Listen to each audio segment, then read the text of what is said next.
All right, so I'll be talking about where do you belong in Web3, or the political, economic, and governance attitudes of folks in Web3. This is joint work with Lucia Corpus, Seth Frey, UC Davis and Metagov, and myself, Metagov and University of Oxford.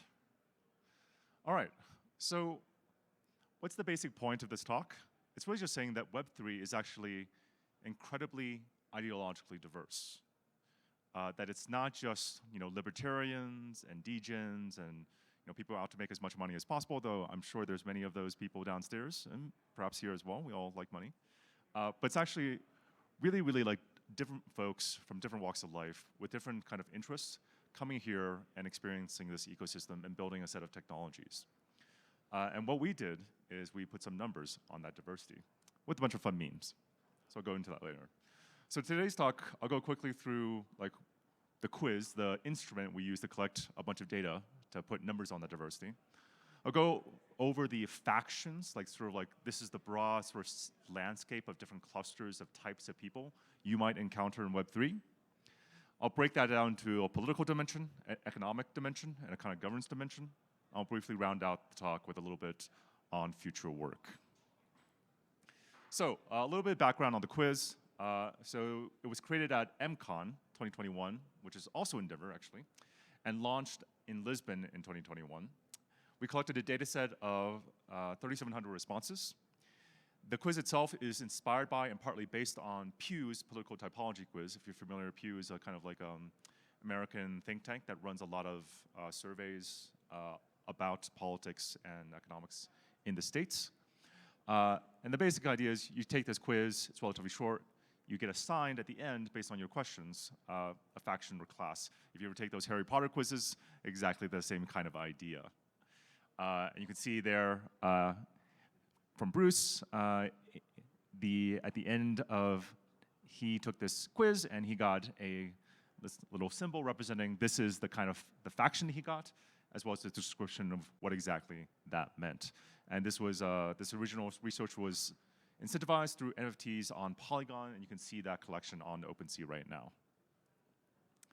So, also this is an example of Vitalik shilling for us. He was flagged as a Gavinist. I'll tell you a little bit about the history. It's kind of like a fun part of crypto. But Gavinist is a kind of class of, let's say, governance factions, named after Gavin Wood, who's one of Vitalik's original collaborators on Ethereum. And he's like, I don't feel like a Gavinist, but at least according to the quiz, that's exactly what Vitalik is. Anyways. All right, a little bit about the factions. So I'm not gonna go super deep into this, but I'll just say it kind of represents 3 different dimensions of crypto. So we have all the way on the left, of course, up top left, crypto leftists, which obviously represent us for our left side of the political dimension. Go into Taoists, which are more communitarian, neutrals, crypto libertarians. That's my personal favorite. You can see the little Shrek there.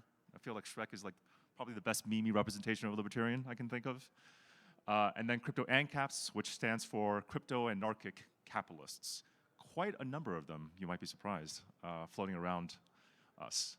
On the economic angle, there are earners, so people who are really here to just, who have a job and get paid by a company, often in crypto, and sometimes just in traditional, USD or some other form of fiat.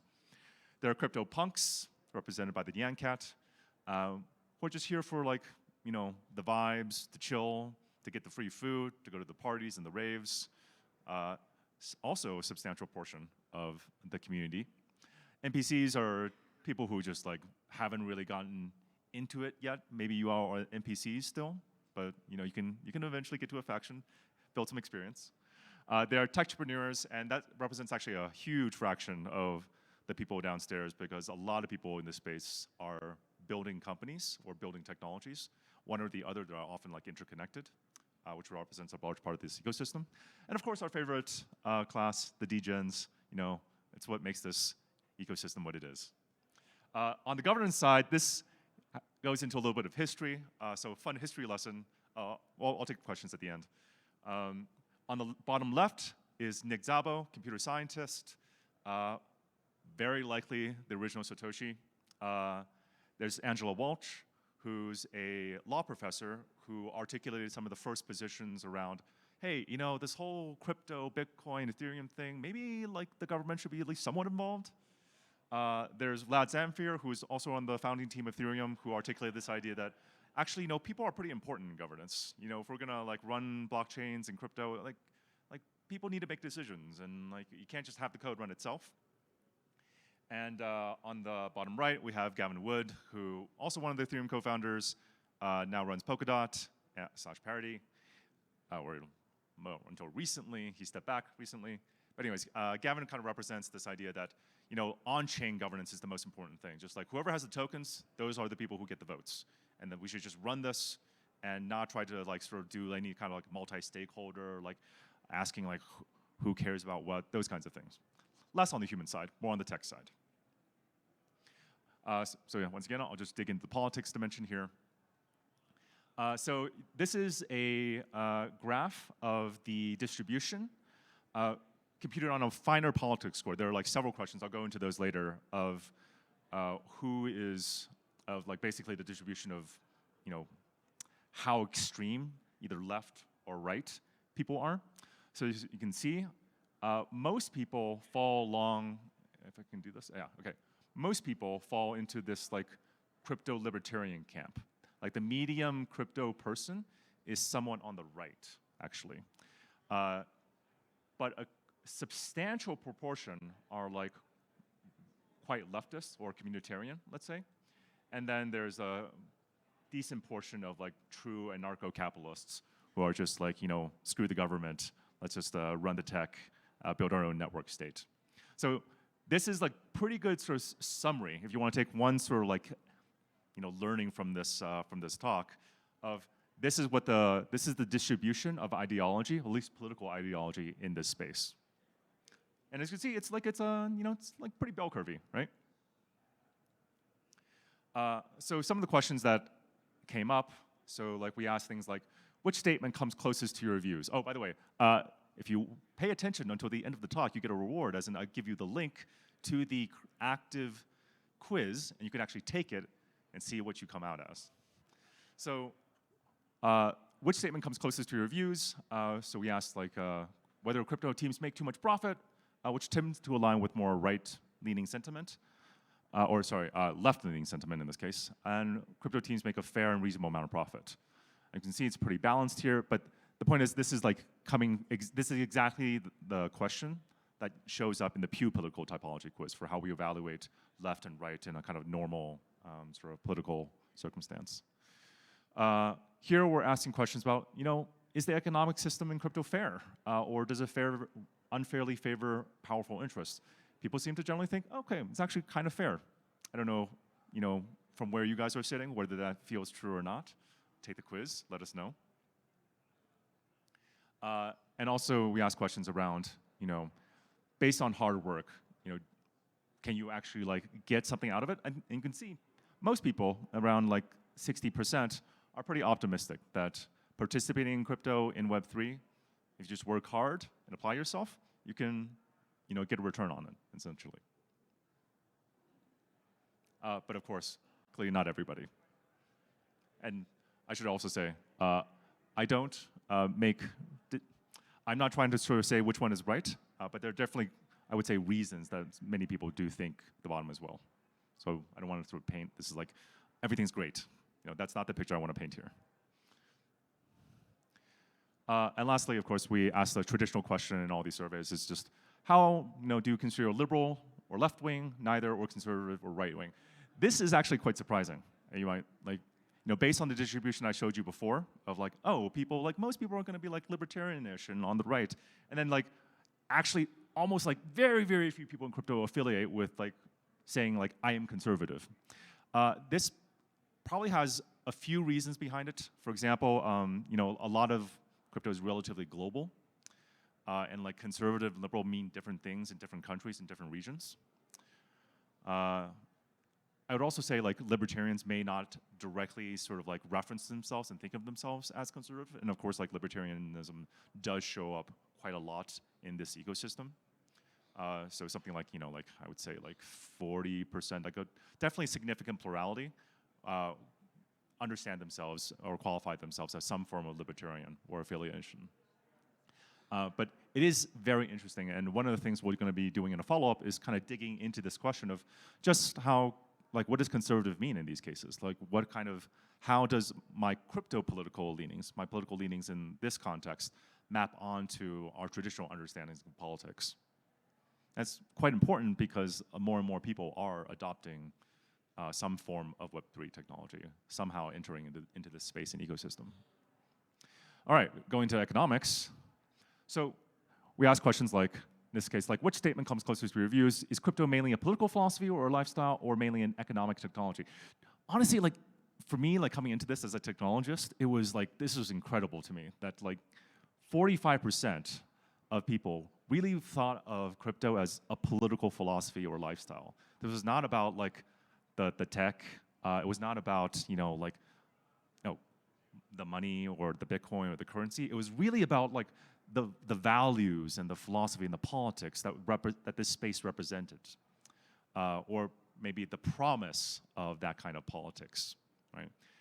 That was really, really surprising to me, and I think speaks powerfully to like different elements of this ecosystem that you might not see in the booths down there, or actually you probably will see in some of the booths down there. This is a kind of like this question kind of goes into, well, how are people actually engaging crypto? So, when they participate in Web3, are they here to earn a living and build a career? I'd say around like, as you can see, around 25% say yes.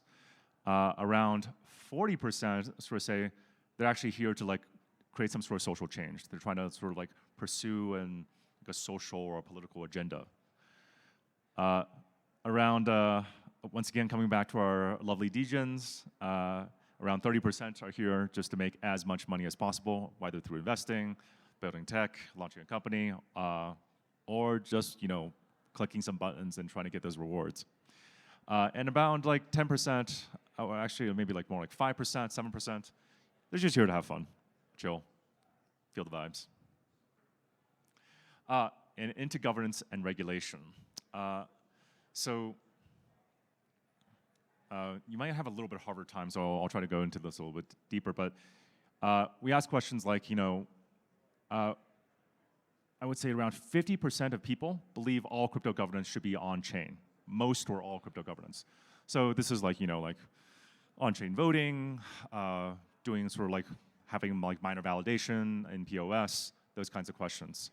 A significantly smaller, but still substantial percentage go all the way right and sort of say, just don't let the humans be involved. The only thing, like, and this is like very closely associated to kind of like a Bitcoin maxi, or what we call it Zabian, like sort of like original Satoshi vision, that just this is an algorithm, there's one application, just let it run. Don't try to govern it. Don't let the humans get involved. And then the smallest portion sort of articulate that most and all crypto governance should be off-chain. So this is like, I want to point out this is actually like how, for example, like Ethereum is actually run. Most governance of Ethereum in terms of making decisions about like sort of like the protocols and decisions around, like that doesn't happen on-chain, it happens off-chain. And this is true of actually a lot of like sort of like L1s, even L2s, the ones that are not like formalized as DAOs. An actually really surprising percent, 18% says, like really should be regulated by the government. In some sense, this to me, like given like where we are now, like this feels low.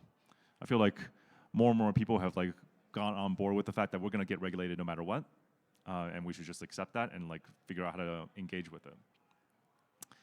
Hopefully, I don't know how much time I have left, but I might just skip this part. But this is basically just saying like, the key takeaway from this question is most people actually, even though like people think that governance should be on-chain, they feel that you should try to engage as wide a variety of decision makers as you can, including token holders who are, and often these voting schemes are the ones with power, but also node operators, like devs, foundations, and users.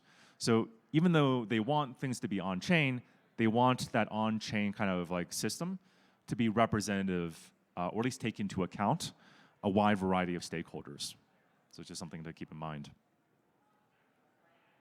Oh, and I'll just say, like, once again, pointing out, like, only like maybe like 5 to 6% of people think core devs and technical staff of a blockchain should have the decision-making power.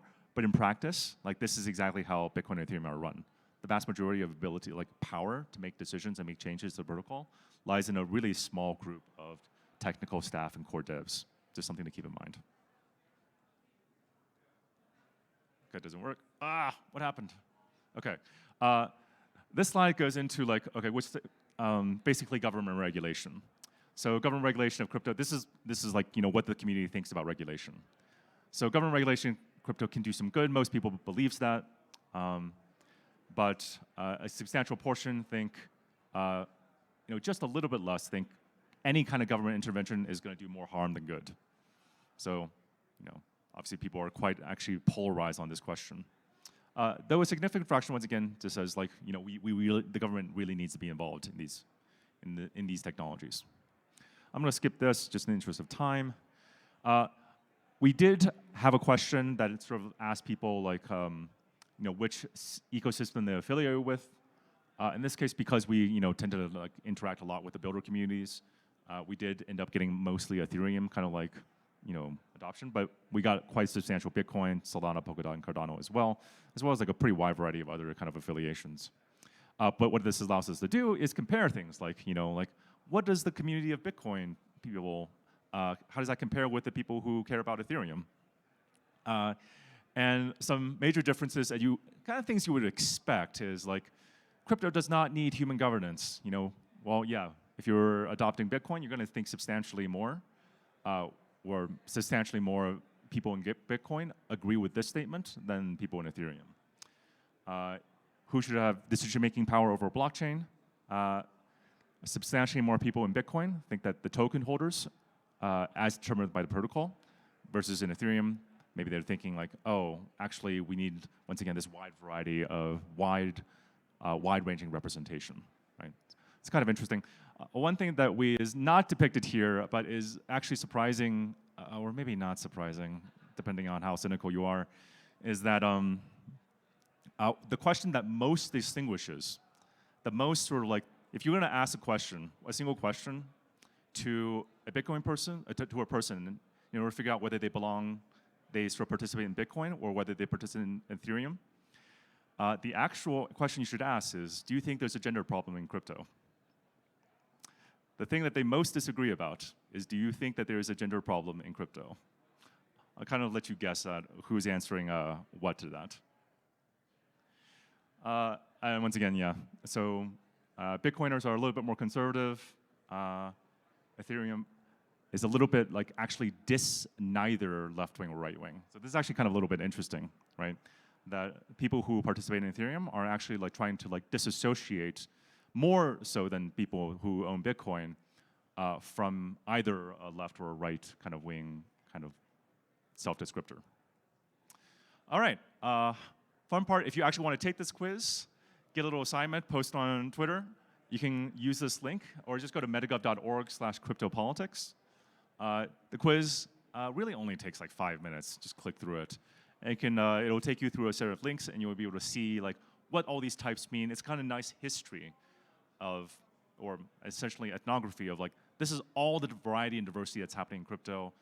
Actually, pretty interesting. I had a lot of fun sort of like just doing that research, trying to understand, oh, these are names that follow on to my intuitions from just meeting all the people downstairs.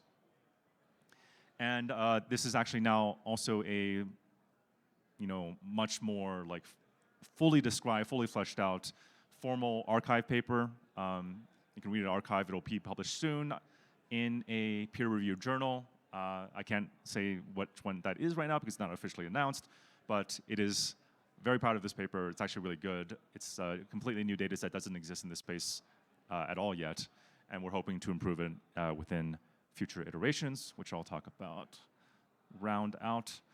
So yeah, so final slide paper is coming out soon in our journal. We're currently raising from a series of L1 foundations, including Parity, to set up basically next year's version with a much more rigorous demographic panel. That was one of the major limitations of this one. I won't go into the kind of all the wonky details, but we really want a better demographic panel so we can make judgments about, what are the age and ethnicities and like other kinds of things that you kind of care about when you do these large surveys.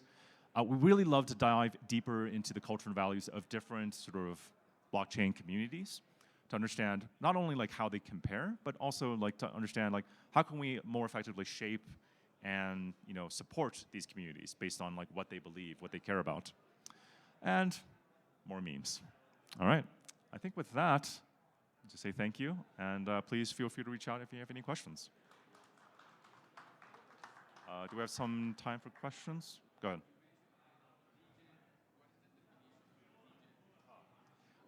The question here is, what is a degen? What is the definition of a degen? It's kind of like a mythic figure, I suppose, in this community. But generally speaking, it's a lovable degen is a person who's generally here who's motivated almost solely by like short-term financial gain. Like you participate in a protocol to maximize your return without caring or sort of like caring too much about like what is the underlying technology or what's the long-term sort of like perspective of this. It's sort of like I'm going to like figure out how to make as much money as possible. There are like classes of degens, like we call them like bag holders. You can go into the finish the quiz, and it'll take you to like a link where it explains all the different types. So there are subclasses of degens that we think was like bag holders, or somebody called them like the Citadel. I don't know where that came from. There's so many memes in the space. But people who are more like a little bit more long-term, but still more about like, I'm gonna pump this coin so I can like increase my returns, right?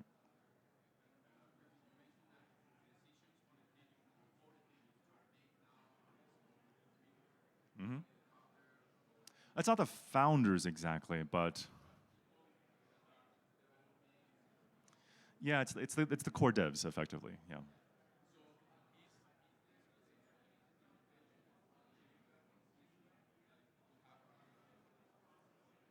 Yeah, so one of the things we've been talking about with the the Ethereum Foundation and others is it's not. I want to. The fact that it's like relatively few people making like core technical decisions, and these are fundamentally technical objects, does not. I'm not saying that it's a bad thing. There's a lot of reasons, like if you're trying to deal with like some sort of imminent attack, that you need to be able to respond fast, right? Also, these are very, very complicated technical systems, and there's relatively few people that really like understand, like, if I make this change, what are the actual implications? Does it increase, decrease the security? So all sorts of reasons why, if governance looks like that in these chains, in these, like, some of these L1s. There is some work to try to make these more transparent by publishing more information about them, having, like, open comment periods. EF is talking about doing some level of DAOification. Though, actually, to be clear, like, EF is not even the thing that governs Ethereum. Like, clearly, sorry, when I say EF, I mean Ethereum Foundation. They try to not interfere with the core developer process, that governance process. Instead, they try to, like, though in practice, like, several, like, many core devs are employed by the Ethereum Foundation, so it's, like, kind of complicated. A lot of it is, like, much more subtle, like, in terms of how governance happens in these cases than you would expect. But there's some work to do some decentralization there, yes.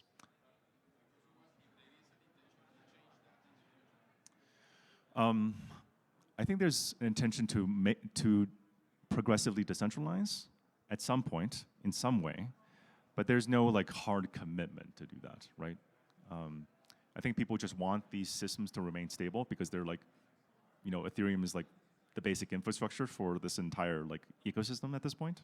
Certainly in this, obviously at ETH Denver.